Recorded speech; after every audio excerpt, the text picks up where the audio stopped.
Hello my friends, welcome back to Coffee Tea Paper. My name's Louise and quick pause here, make yourself a cup of tea. We're going to be doing some ink swatching today. Right, are you back with a fresh cup of tea? I'm still making mine. I received these 4 Ferris Wheel Press ink samples from Niki in some recent Happy Mail, as well as this ginger and apple tea and these Werther's sticky gooey caramel treats. So join me today as I settle in with my olive traveler's notebook, a nice cup of tea, a lovely lolly, and let's take a look at these inks. I am, of course, saving this wrapper to put into my memory keeping journal. You'll have seen my May memory keeping journal pages came out earlier this week. So if you haven't seen those, pop over and have a look at those later. I'll leave a card up the top. So it's the usual thing. I'm doing my Ferris Wheel Press stamp so I can swatch out the inks. Now Niki has sent me 4 inks to try, and the one I was most excited about and the one that kind of prompted Niki in the first place to very kindly send me these samples is this ink here called Cream of Earl. And yeah, I was quite intrigued to try this ink for a while because, of course, Cream of Earl, it says to me a cup of Earl Grey tea with a dash of milk in it. So I was very interested to see if that was actually what the tea looked like, what the ink looked like, Louise. The ink. I've got tea on the brain. Yes, so I'm just doing writing a sample here with my dip pen, and yeah, it's kind of an interesting ink because it is not at all what I expected. I didn't read any of the Ferris Wheel Press notes on any of these inks because I wanted them to be a bit of a surprise. When the Ferris Wheel Press sends me their ink samples for the month, they do email a link to their beautiful and often very poetic descriptions, which include the relative shading or sheening and if any shimmer is involved in the ink as well. But I wanted these ones to be a complete surprise. So it's quite pale.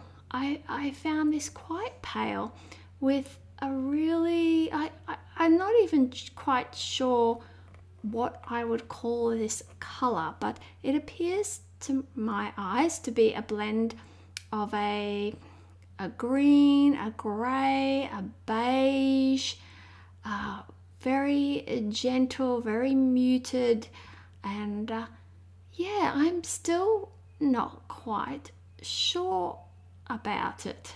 It's quite a neutral ink, but yes, I am confused. I have ink confusion. This second ink that Niki sent me to try is the Lady Rose, Ferris Wheel Press Lady Rose ink.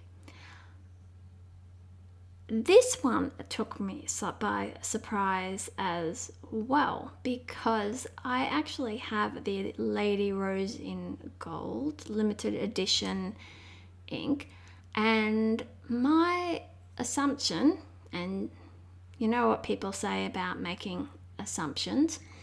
My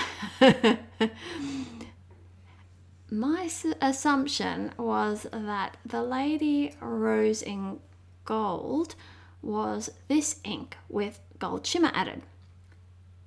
Now I will do a comparison. I'll do a bit of page flippy. It's a bit wobbly because I was holding my journal when I was doing it. So please bear with that. But at the end of the video, I will do a bit of a flippy page comparison between the Lady Rose and the Lady Rose in gold, and you can see the difference for yourself.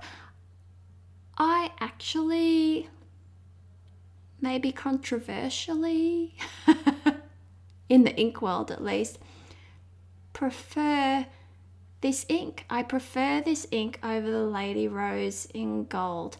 And I'm kind of surprised by that because I am partial to a bit of shimmer. I do like a bit of shimmer in my ink. However, I just think the darker shading in this one without the shimmer is just beautiful. There's just something about it. It's not quite pink, it's not quite brown. Yeah, just lovely. So that was a bit of a turn up for the books, I must say. Do I have ink envy? Yes. Yes, I do.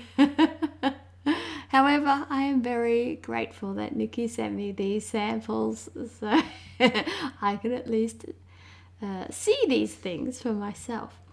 Now, the next one is, what is this one again? A Spadina Rose. And I still haven't done my homework and checked the pronunciation of this one, so I do apologise if it is incorrect. But we'll stick with the dubious pronunciation for the moment, Spadina Rose. I had no preconceived ideas of this ink or the next ink at all.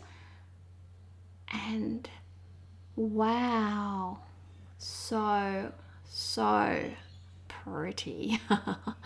It reminds me of a lovely aged, I'm going to sound a bit obnoxious now. It reminds me of a lovely aged red wine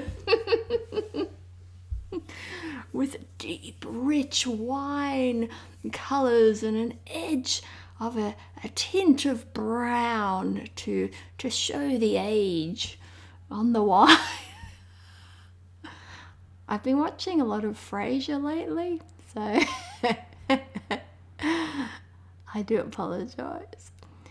That this ink is so nice. It's just, Gush City. Now the other thing that's very nice is the ginger and apple tea.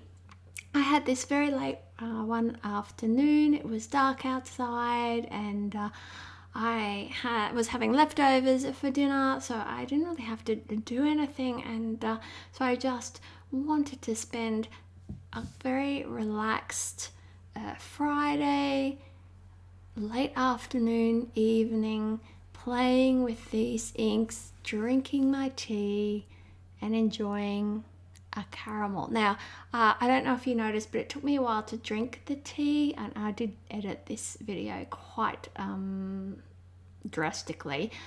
That's because my mouth was full of caramel. It took a while, but so yummy. And I've invented a new word, beiginess. Feel free to adopt it as your own and give it a home. Now on to the very last ink, and this one is called Madame Mulberry. Now the idea of mulberry gave me a hint that I thought it was going to be a very rich purpley ink, and then I was quite surprised because it came out looking rather charcoaly, like a greyish blackish colour, and I was like, I don't know if I really like this ink. Is it a little boring? Is it a little dull? Especially after the last one of Spadina Rose, which was just so stunning. However, as I was writing with this ink, I noticed that as it dried, it became more and more attractive. for the want of a better word. It has amazing shading, and it really does start to get that kind of crushed mulberry juice, purplish hues coming through, and a kind of edge of, I don't know if it's indigo. Indigo might be a bit strong, but like a greyish bluish edge to it, and hints of purple and grey. And this ink grew on me so much just in the process of writing this page of words. So yeah, quite a delightful surprise, I must say. So you should never judge an ink by its name or its bottle. Anyway, I just want to say a big thank you to Niki for providing me with a wonderful afternoon of entertainment, a beautiful, cozy, delicious cup of tea, a chewy, ooey gooey caramel to indulge in, and these 4 wonderful inks to play with and explore. So tell me in the comments which one out of these 4 is your favourite, and do you own any of them, and what are your impressions? Once again, thank you so much for watching, and I will see you next time. Bye!